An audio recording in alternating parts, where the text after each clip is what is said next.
আসসালামু আলাইকুম, সবাই কেমন আছেন? আশা করি সবাই খুব ভালো আছেন। জিসান মুন্নি আলহামদুলিল্লাহ অনেক ভালো আছে।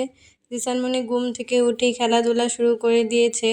আজকে জিসান বাবু সকালে একদমই নাস্তা খায়নি। খাবার দাবার বাচ্চাদের মুডের উপর ডিপেন্ড করে, একদিন ভালোভাবে খায় আর একদিন খায়ই না।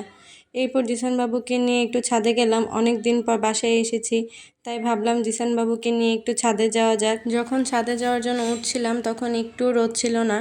হঠাৎ করে ছাদে যাওয়ার সাথে সাথে এত পরিমাণে রোদ উঠে গিয়েছে, রোদের কারণে ছাদে থাকাই যাচ্ছিল না। আর এদিকে সেদিনের ঝড়ের কারণে বড় আম গাছটা পড়ে গিয়েছে।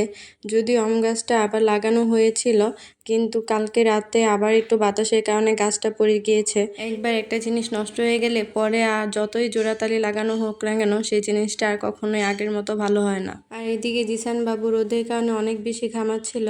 তার শরীরে তো এমনিতেই অনেক বেশি গরম, তাই আমি তাকে নিয়ে একটু সিঁড়ি ঘরে বসেছিলাম। সিঁড়ি ঘরে বসার পর সে অসহায় দৃষ্টিতে ছাদের দিকে তাকিয়েছিল, কিন্তু সিঁড়ি ঘরে বসার পরও সে অনেক বেশি ঘামছিল, তাই আমি তাকে নিয়ে বাসায় এসে পড়েছিলাম। আর এদিকে জিসান বাবুকে গতকাল রাতে একটু মশা কামড় দিয়েছে, তাই নিয়ে জিসান বাবুর সাথে একটু গল্প করছিলাম। কি হয়েছে? মশা কামড় দিয়েছে? জিসান বাবু গালি কি মশা কামড় দিয়েছে? বলো। আমি বাসায় এসে দেখি জিসান বাবুর নানু এদিকে জিসান বাবুর জন্য বাজার করে নিয়ে এসেছে। জিসান বাবু এসেছে বলে জিসান বাবুর জন্য মাছ, মুরগি আর সবজি নিয়ে এসেছে। আর আমাদের জন্য বাজার করে এনেছে শাক সবজি এগুলো। আপনারা কে কে পুঁই শাক খেতে পছন্দ করেন? আমার কিন্তু পুঁই শাক অনেক বেশি ভালো লাগে, শুটকি দিয়ে, মাছ দিয়ে, গুঁড়া মাছ দিয়ে। আর এটা তো আমাদের ময়মনসিংহে অনেক বিখ্যাত একটি খাবার, পুলি। এটা ছিল নোনা ইলিশের পুলি। এই পুলির রেসিপি লাগলে অবশ্যই আমাকে কমেন্টে জানাবেন। এরপর জিসান বাবু গোসল করে খাওয়া দাওয়া করে দুপুরে একটু ঘুমিয়েছিল। জিসান বাবুর সাথে সাথে আমিও একটু ঘুমিয়ে গিয়েছিলাম। এরপর জিসান বাবু সন্ধ্যায় ঘুম থেকে উঠে পড়েছে, তাই তার জন্য আমি একটু নাস্তা বানাতে গিয়েছিলাম। ঘুম ভালো হয়েছে?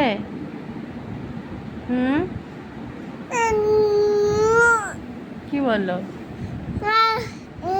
আজকে আমি জিসান বাবুকে শুধু ডিম সেদ্ধ করে দিয়েছিলাম, আজকে আর স্যুপ বানিয়ে দিইনি।